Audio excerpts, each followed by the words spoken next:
I was gonna make a joke about how the title of this video sounded like a Calvin Klein fragrance, and then I discovered it actually is one. Obsession, Calvin Klein. I'm trying to guess what Obsession would smell like. I'm guessing 2 parts coffee and 11 parts sweat. I tend to be a pretty obsessive person, and looking back on my life, because I'm totally old enough to look back on my life, I realized that I don't even know if I would recognize me a year ago or 2 years ago, and that 2 years ago me wouldn't recognize me the year before that. When I was little, I used to obsess about the piano. I would just play for hours and hours and hours on end, and that kind of went even through high school, and I was just always playing stuff and driving people crazy, and it's weird now, because I still play from time to time, but I'm not spending hours every day, and so what I've discovered is I actually don't have the finger dexterity that I used to have. I find myself, I'd be playing something, and then I'll be like, wait, why is my hand over there? It's supposed to be already here. What is this? In the early part of high school, I was very into science and mathematics. I doubled up on my science courses so I could take AP chemistry early, and it was cool looking at all the free orbitals. I think that's the word. I don't even remember now, because I kind of stopped doing science stuff. Because toward the end of high school, science wasn't my bag anymore. Now, I was a writer. I spent tons of time filling up notebooks and writing poetry and being the most creative, perfect individual. I had a column in the school newspaper, and it was bad. Even just a few years ago, my obsession was theater. I would never had downtime between shows. I was always in rehearsals for another show before the previous show had ended, which made people angry, but I was obsessive. I wanted to do everything that I possibly could, and it was a lot of fun. And even when I moved to New York, I was buying plays every week, and like I would buy a whole stack of these thin little playbooks, and I would read through them like once a day for no reason.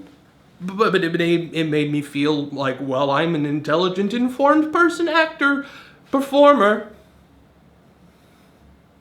This is how actors communicate.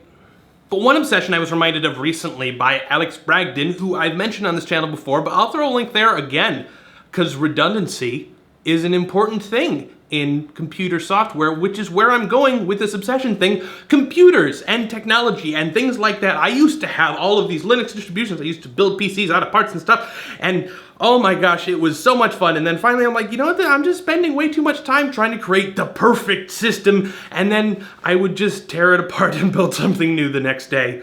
Which, you know, not a very productive way to live your life. But Alex made a video where he showed off that he could control his room's lights on his tablet, and that's really cool, and I wish I could do stuff like that still, and I thought I can do stuff like that still, so I wrote a thing already in about an hour, and I'm gonna show it off. So I got my phone. All right, so I'm calling this application Man Cave, and I'll show you. It's not gonna focus.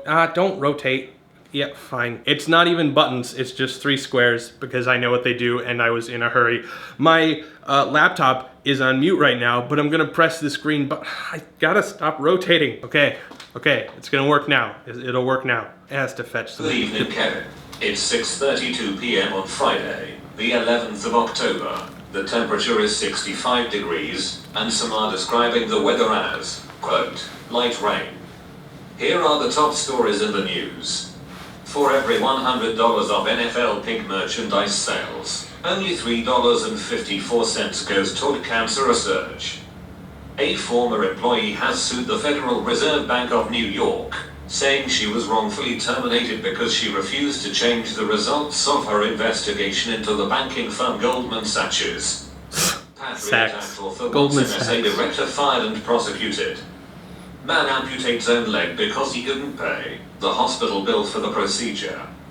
NSA surveillance and Obama administration aggressive pursuit of whistleblowers are putting a damper on freedom of the press, says report.